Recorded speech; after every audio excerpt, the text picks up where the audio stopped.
Now we're exploring the issue of the economic or the economic link between slavery and the global economy. There's a well documented and well established link between slavery and the aftermath and the byproduct and the exploitation of slavery. We're not just going way back in the past, but we're tracing, as they do with economic forecasts, as they do in many of the sciences, dealing with weather, dealing with climate, dealing with people, population, dealing with diseases, and dealing with money and economical systems. That there is a clear and an established and historical economic link between slavery and the economy. Now, the October surprise that occurred just prior to the election of President Barack Obama is very significant, it's very interesting. Now, people will say, well, they did that to stop the black man or to stumble him up, so forth and so on. What do? They say, oh, well, the bankers stole the money, so forth and so on. And it is believed that, well, the crash or the crisis in the economy was somehow directly caused by the election or because of the anticipation of the election of Barack Obama. And I'm here to tell you that that may seem to be true, but there's more behind the scenes that you really didn't perceive. But if you do a little bit of investigation, you'll see the connection, the link, that the economy already, the Western economy and the American economy already was suffering for a long time. You understand? Not as long as, of course, Europe, if you go back to World War II, and England in particular, so forth and so on. But the Western economy over here, the Anglo-American economy in America, was already on the decline. And what they did was reveal it, in other words, reveal exactly the situation. They revealed exactly the predicament that they were in. They said, well, we already know we have a problem. And the problem been going on for a while, so forth and so on. So our old president, Bush, we're getting Bush out of here. You understand? Bush is definitely out of here. And everybody's feeling good about Obama. And Obama even was talking about the economy and so forth and so on. And people, had all this and still, to a degree, still have all this trust and confidence in him. So let's reveal it on his watch. They found out that the proper and convenient time to reveal the predicament of the global economy. See, people have this idea like there is wealth all stacked up somewhere in a sense.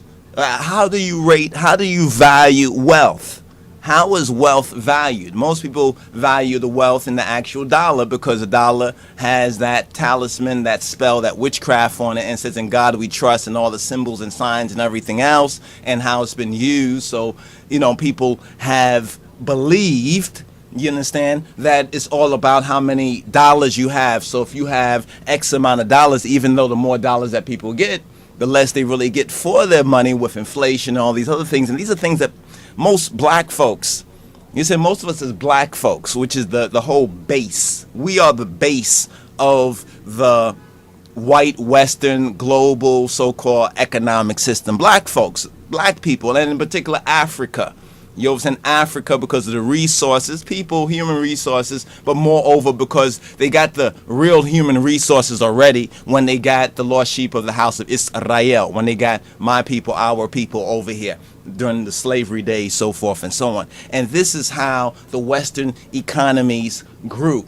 This is how the Western economies thrived. This is how they became rich and so-called first world people, because of that global, that geopolitical and global exploitation. But something has changed over time. There has been a lot of different changes over time, and to a certain degree, a certain amount of awareness. They're not able to just use whiteness and white supremacy and their so-called Christianity, and they're not able to use those things as they used it before to put people under a spell. You understand? And to bring people under their domination, to make them do whatever they want them to do just because of white supremacy. In other words, people are not so ignorant. People have recognized they have the right to talk back in a sense. You know, their right to speak, their right to protest, so forth and so on. And the whole issue, you know, a lot of the humanistic issues have actually put a monkey wrench in global white supremacy.